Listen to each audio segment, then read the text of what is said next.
I'm just wondering when the Cardinals are going to sign Trevor Bauer.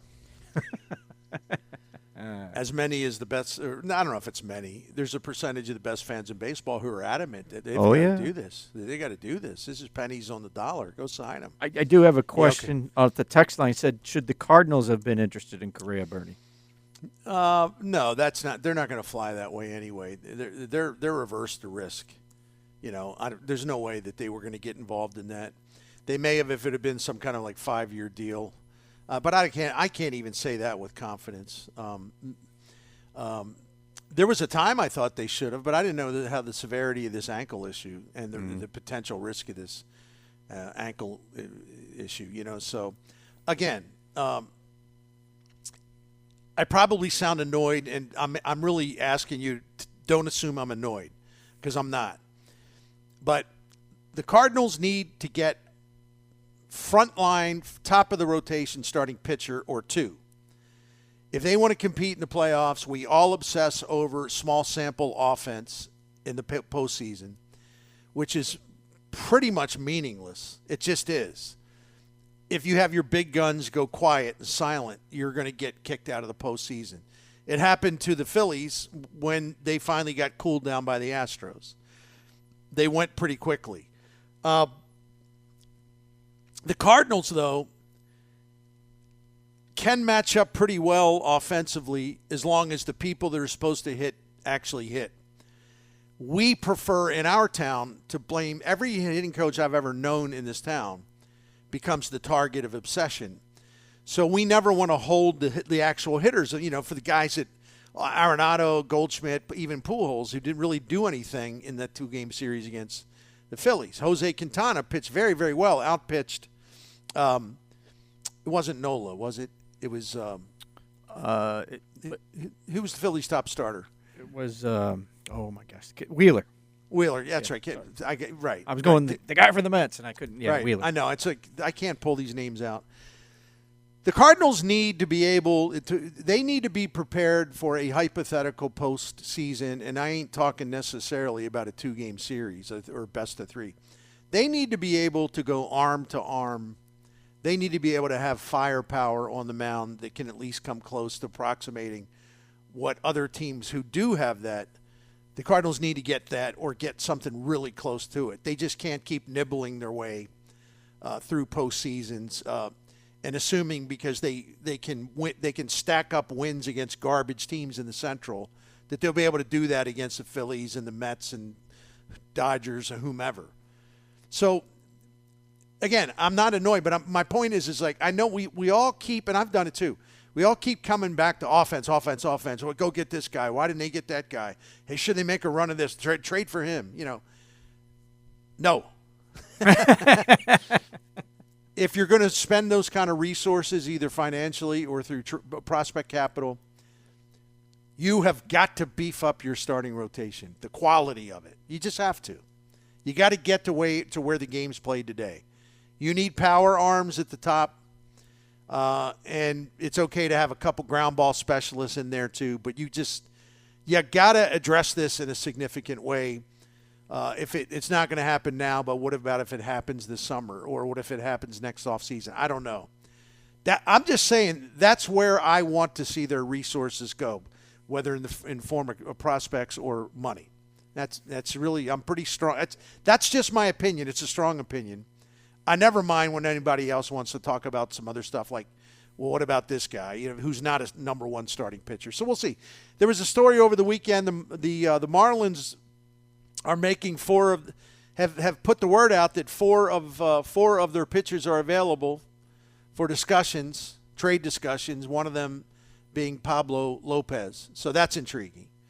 And I don't know how much Skip Schumacher being there would help expedite something, but it can't hurt. And I know no specifics, but I just think it was really interesting that the Marlins decided to sort of get that out into the public square, Yeah. And I don't think Lopez is a number 1, but I think he's a number 2.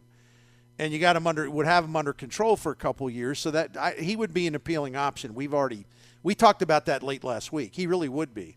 But is he the classic number 1? I don't think so. But that doesn't mean he wouldn't make them better, because he would. Yeah, I would definitely go start knocking on the door. And like you said, because Skip is there, he would know any prospects the Cardinals will be shopping around coming back the other way. At least he would have a better feel for most. A guy who would kind of interest me, but he had a down year, but he looked like he's going to be real promising, was the Rogers kid. It's weird what happened. If they're selling, I'd go, well, let's knock on the door and at least see what the price is. If you could get him for a little cheaper than he would have been with all the hype, I'd go looking at him for sure. I think he was one of the guys on the list. Pretty sure that he is. And let me look him up real quick. I'll do one of these Bernie specials, quick research on the fly, because I just want to see where he is, like where he fell off. And I can, once I get him up here, I can. Because they signed Cueto, I think, overnight or within the last 24 hours to be part of their staff. So, and that's really intriguing, too, because are they on the verge of trading someone? I mean, you can speculate, because why would you all of a sudden go get Johnny Cueto, who's no longer a strikeout guy, but he's crafty and he pitches pretty well. All right, let me just take a look at this. Oh, my goodness, I didn't realize. Well, first of all, in 2020, Rogers had a bad year. But listen, man, it's a pandemic year. This was his first exposure to major leagues. I throw that out. I mean, really, he only pitched 28 innings. Throw it out. Doesn't matter. All right. In 2021, he had a 2.64 ERA, and he had 4.2 wins above replacement. I mean, that's excellent. And he pitched 133 innings. He walked about 3.1 hitters per 9 innings. He struck out about 10.5 hitters per 9 innings. So he had the big-time strikeout punch. And then what happened last season is a bit of a mystery. Had to be an injury there because he had only pitched 107 innings. His ERA zoomed all the way to 5.47. His fielding independent ERA was nearly 2 runs higher than it was in 2021. And he lost. Let me look at it from a percentage standpoint because it put it in better perspective. And Rogers went from a 28 and almost a 29% strikeout rate in 2021, and this past season it was 22, which is around league average. So if that's his strikeout rate, if he can't restore what he had, that strikeout rate doesn't do much because the Cardinals have a bunch of guys right around in that area, maybe actually a little lower, but a 22% strikeout rate, like I said, is like kind of league average.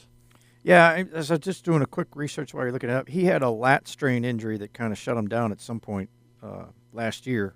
But like I said, I would at least explore what's available. What's the asking price? Because if it's not too high, I wouldn't mind taking a flyer on him as opposed to, I don't know. I'd rather take a flyer on him than bank on Liberatore right now because I'm not seeing his ability to get out right-handed batters.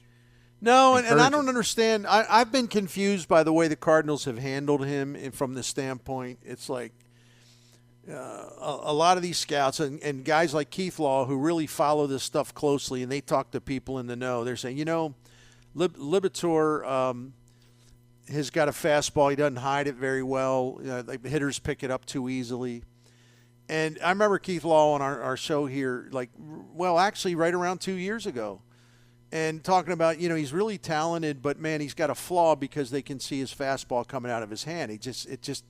A guy that tall with a long arm like that, they shouldn't be able to pick up his fastball, which pitch is on the way. And here we are this past season, 2022, 2 years later, and the Cardinals are talking about the same thing. It's a problem. And I'm sorry, you are paying pitching strategist and you have all these coaches and you're spending all this money on pitching labs and all this stuff and you can't correct a delivery flaw? I'm sorry. I don't understand. So please fill me in on that. 2 years? Yeah, this is the one that's perplexing, yeah. And, if he could just get the fastball going, right? Yeah. Everything else would then start to fall in place, but it's like, well, we got to get him throwing the fastball more. And then it's like, well, he's got that, they're picking it up too easily. Okay. He's got to get fastball command. What is fastball command? I mean, I know what it is. My point is if they pick up the pitch that easily and it does nothing to sort of make them uncomfortable or to perplex them in any way, and they can pick up the rotation of the ball, literally pick up the seams quickly. You know, what does it matter if you're commanding the fastball? If you can't conceal it at all, it's going to be hittable, right? Yes, very much. I don't get it. Now, Dusty Blake, their new pitching coach, is pretty advanced, and I think over time will prove to be more ambitious than Mike Maddox, and also willing to incorporate newer things. And I think in some of these cases, not all of them, but a guy like Liberatore, I think, will benefit from a guy like Dusty Blake instead of being stuck in this old school nonsense all the time, you know? I think there's a lot of truth in that. Well, you got to command your fastball, you know. Okay, yeah. If you ever read Ball 4, which is, yes, in my opinion, greatest sports book ever, mm-hmm. You know, Jim Bouton and all these other pitchers would just always make fun of pitching coaches, managers, and this is back in the 70s, who would just walk out to the mound and say the same thing over and over and over again. And it's just like it added nothing of any help whatsoever. Sometimes I get the feeling that was a little bit like that, unless Yadier Molina was doing the changing, doing the adjustment, telling the pitcher, no, you have to do this. I don't know that was being done all that much. So it's just like, you know, Joe Coleman. Remember he was Joe Torre's pitching coach? Oh, I do. Yeah, I do remember. Joe Coleman was a really, really good dude. So I'm sorry to make fun of him, but players would tell me, I said, like, this pitching's so bad. Is there anything that he's doing to help? And he said, no. And they would say, no. I mean, Joe's a wonderful guy, but he comes out of the mound and says the same thing every single time. He walks out and he says, listen, you just got to settle down and trust your stuff. And like it's like every mound visit. Listen, if you just trust your stuff, you're going to be just fine. But you got to trust your stuff. And that's all he ever had to say. And so when the Claw would go out there, I'm not sure that the Claw really brought a lot of new things to the proceedings, you know? Yeah, I get that. He's old school, and I respect him, but I think that there's more there to be tapped when you're trying to work on pitchers to get them better. That's all I'm saying. Yeah, you mentioned Liberatore. I want to see what Dusty can do with our guy, Mr. Rain Delay. Oh gosh, you know who I'm talking about. I don't. I don't. I'm sorry. Dave knows. Dakota Hudson. Thank you, Dave. Yeah. I just drew a blank. Yeah, Dakota Hudson, because he needs help. And he seems like the guy that they would just walk out there, like you said, trust your stuff. You got good stuff, just go out and throw it. They need somebody to do a little bit more with Dakota Hudson. That may have already sailed, but at least a new voice may help him.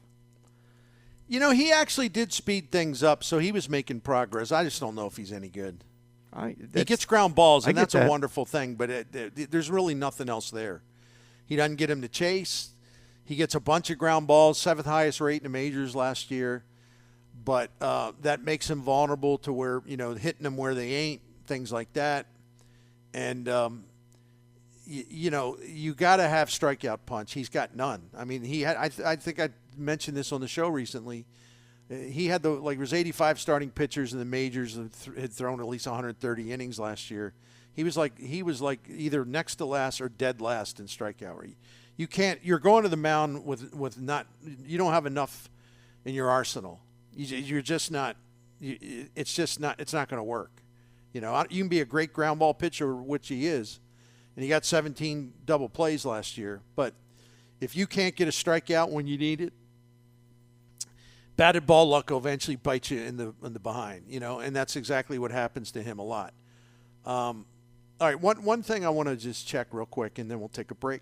But I always like getting on baseball riffs and talking about, you know, different pitchers. In fact, I want to share something. We don't have to do it right now, about Giovanni Gallegos. All right, so I'm looking at brooksbaseball.net, which is a really useful site.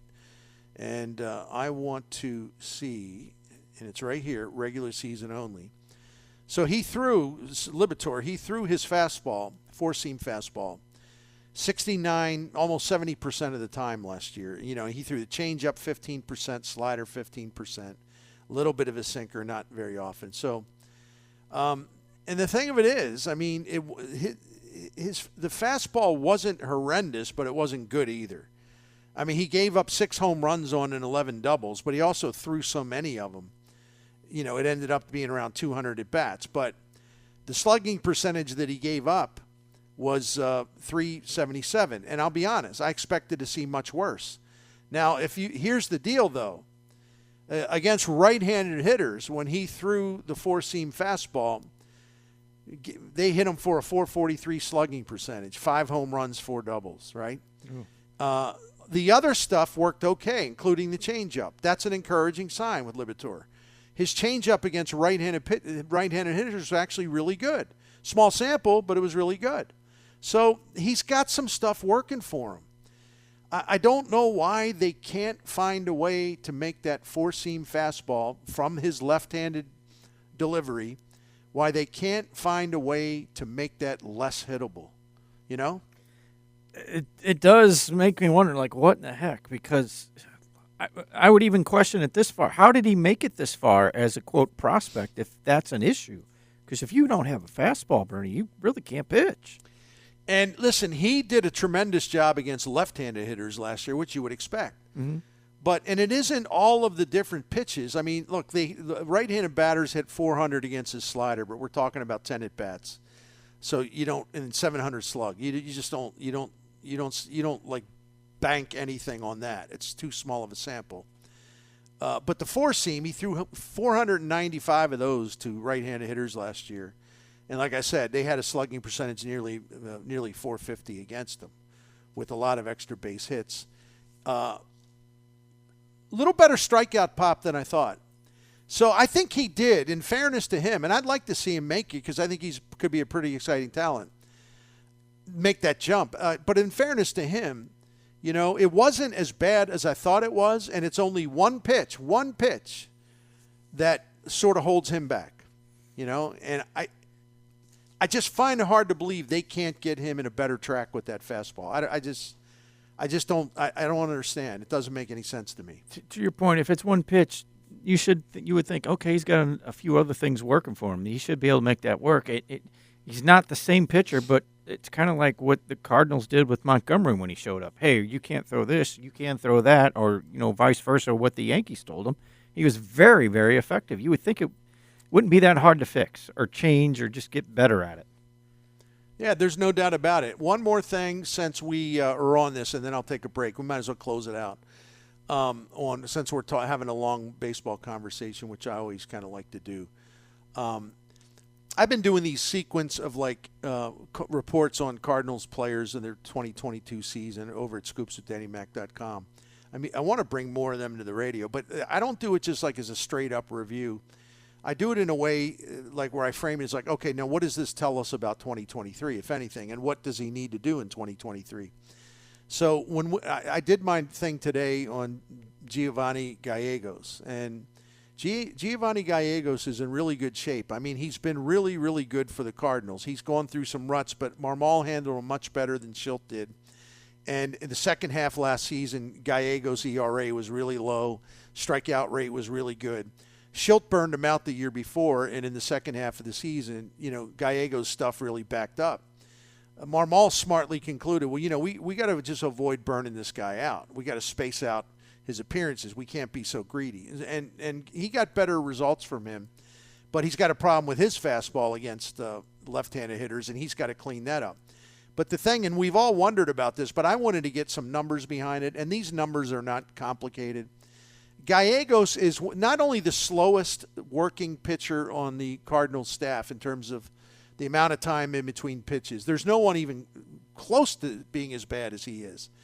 He's also near the very bottom of the entire major leagues in terms of elapsed time in between pitches. So they're going to have the pitch clock next year. So last season, Gallegos went an average. This is an average of just under 26 seconds between pitches with the bases empty. 26 seconds. The major league average for pitchers was 18 seconds. He's gone 26. Oh, my. Right? And in the new rule that they're going to put in, if there's the bases are empty, you got 15 seconds. I believe it's 15 seconds. I'm pretty sure it is. You got 14 or 15 seconds. He's used to having nearly 26 seconds between pitches when he gets nice and comfortable and all that. So he's going to have to speed it up in a big-time way. And then if you look at runners on base, he averaged over 30 seconds between pitches, 30.6. That was the highest or the worst among Cardinals, and it was way above the Major League average of 23 seconds.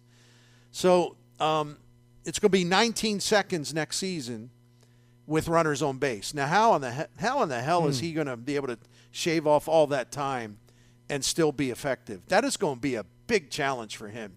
So that's why I do these reports, because I find things that connect it to, one season to the next. To me, that's going to be his biggest challenge going into 2023. And let me tell you something. Ryan Helsley is a tinderbox. You never know when he's going to blow out something. That's why at first I was like, well, why would the Cardinals sort of put his name in a discussion with the Blue Jays when they were looking for a catcher? That seemed odd to me until it's like, well, wait a minute, he could blow at any time, right? Yeah, he could. And then if that would happen, and then you have Gallegos who cannot function with this pitch clock, and it just kind of gets him all out of whack. It's like, well, good luck. Who's going to be your closer, Drew Verhagen? Right?